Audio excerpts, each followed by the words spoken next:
Like after this Lauryn Hill video, I was just like, I want to go for a walk. I don't know. It's hard to explain. I had planned that video. Like, so if you don't know the lore, at first it was like choices between Lauryn Hill. It was Lauryn Hill, a video about being an old millennial, and white rappers. And I should have known that the white rappers was going to get like the most votes, right? Like that brings in the largest audience talking about white rappers. And so like, I was like, all right, let me save that actually, because what I'm about to talk about right now, I'm about to talk about some YouTube business stuff. Y'all know I like the lore of being a YouTuber. I like talking about video essays, etc. And so like, I got a comment the other day that like annoyed me for the whole day. It's one of those situations. I don't know if y'all have had this. I have it more now because I have to be so like careful. That's one of, you know, a handful of drawbacks of being a public figure, is that I can't just like let motherfuckers know how I feel. And so I got a comment about money. Somebody checking my pockets the other day that really got on my nerves. And I was like, instead of like spazzing out in a response, let me talk about it for content. Cause you know, this is my job. I want to kind of talk through the process of how we got this Lauryn Hill video from a like business perspective. So I did this poll on my community tab between those three videos: white rappers, being a millennial, Lauryn Hill.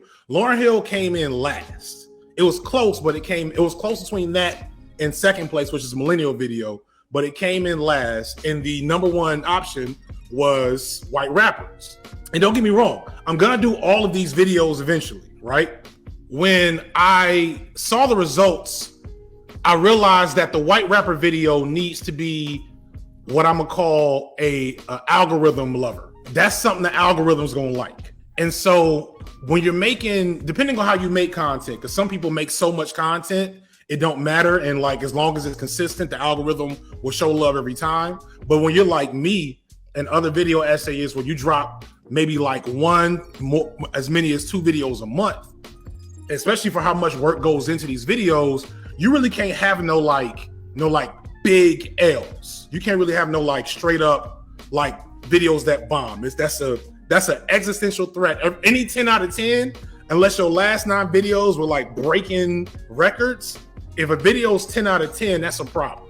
And so when I realized the Lauryn Hill video, which is probably the video I wanted to do the most, was going to be the least viable in the algorithm, I was so happy that CJ came back and was like, yeah, you should do the algorithm. You should do the Lauryn Hill video first. Because that gave me just an excuse to do what I want to do in the first place. I'm sorry if that upsets you. Feel free to unsubscribe. Because it did upset some people. Some people were like, no, you really should have, whatever. But what that ended up being is market research. Because what happens now is, even though I think my next video is going to be really successful, because it's again, an algorithm loving video. When you are doing video essays and content in general, your boss is the algorithm. And so you can only go so long without pleasing your boss. Now, I'm lucky in that I've been pretty good at making exactly the shit I want and pleasing my boss at the same time. But I also know that certain videos that I really, really wanted to make, like the Obama videos are some of my worst performing videos. Like those videos really, I put a lot into them emotionally. Going back to the Mike Tyson video from way back when, and then this Lauryn Hill video, I know those videos are not likely to be 10 out of 10 videos. So I have to think through, when can I do those videos and when do I give the algorithm what it wants? I've heard somebody say that you do one for the fans, one for the algorithm, then one for yourself. And so having kind of done all 3 with these last 3 Manosphere videos, I was like, all right, I need to cleanse my palate and do the exact type of video that I envisioned doing when I said I'm gonna make YouTube videos. Like, that is what I envisioned for myself. This comment got mad, or, you know, I won't say got mad, but cast some aspersions, because I did what I've been doing with my content for a year almost now.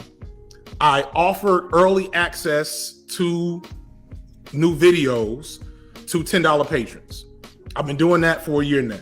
Then like, so I don't want to like, please don't go, you know, hounding people, but like as I was reading the comment, it started getting into this, like, it didn't make any sense. I didn't get the argument he was trying to make about like this not being real work and Patreon not having enough oversight to hold me accountable or something. I honestly don't really know what was being got at, but I wanted to explain how YouTubers make money and like how much money is in like at least this. So through Nebula, like I know some big time YouTubers. I'm in conversation, like, you know, I don't know, was it Marquise Brownlee? I think is one of the tech guys. He's in Nebula. Philosophy Tube's in Nebula. And then when you're in conversation with these people and you understand how they look at this like business, you kind of get that there's a lot of money to be made on YouTube, but only at a certain level with a specific level of output. So right now, and also understand YouTube, there's no healthcare and you pay no taxes. So for whatever number you think a YouTuber is getting in their money, subtract 35% that they should be holding to pay their taxes. Especially for somebody like me, like my wife stopped working. So we have no healthcare. We pay for healthcare out of pocket. For a family of 4 in Georgia, that's another $17,000 for pretty good healthcare. That's not even the best plan. So like whatever number you think is coming home, subtract 35% for taxes, subtract healthcare, depending on the person. And no shade to any other, you know, left tubers. None of these motherfucking have kids. Like almost none of them. Patreon is super important. If you really fuck with a content creator, you need to give to them on Patreon. If you can give to them on Patreon, especially smaller creators. Me and my wife were advanced degree having professional white collar workers. I made good money and my wife made even better money before YouTube. I was working in healthcare. She was working in corporate America. Like, I'm not, no shade again to smaller left tube creators. I don't have roommates. Aside from student loans, car insurance, health insurance, power, electric, internet. Like, I think that's like, people forget that I'm old as fuck. People forget that I'm old as fuck and I've been doing real life work my whole life. YouTube was a happy accident that I just happened to like stumble upon and want to, take advantage of.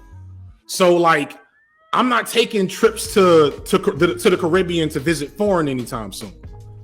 I'm not riding in, I don't have a Porsche. You know what I'm saying? No shade. But like, that's not on the menu for me.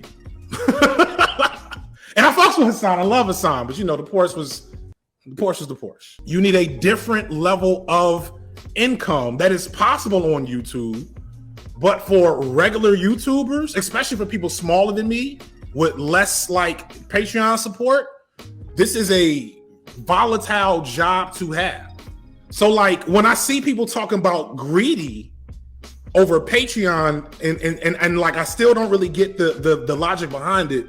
It frustrates me because I think, and that's kind of a thing that I've grappled with since starting to make content, is that people think that because you have a platform and a following that adds up to money, and it does not for everybody.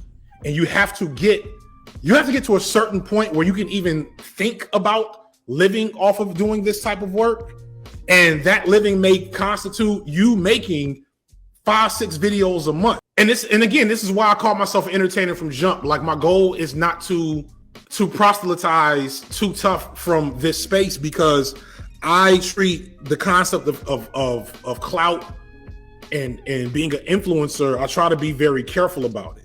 When I did the I Dream of Labor video way back when, before I had 100,000 subscribers, I told people, this is not like, don't quit your job to be a YouTuber, because until you get to a certain point, you will be struggling to make ends meet, especially if you have kids. That's the thing that's why I tell people, like, please, if you can, join the Small Creators Patreon. If you like their content and want more of it, like, do that, because that is the thing about the business of YouTube. There's a reason why there is a new BreadTube video about Jordan Peterson like once a week. And for one, it's always like, don't get me wrong, it's always good to shit on Jordan Peterson. Don't ever stop shitting on Jordan Peterson. But this being a job and the boss being the algorithm, you have to give the algorithm what it wants as much as you can like stand. And so like, please believe if the numbers start looking crazy, there will be a Jordan Peterson video, FD signifier, Jordan Peterson video, all Jordan Peterson all the time.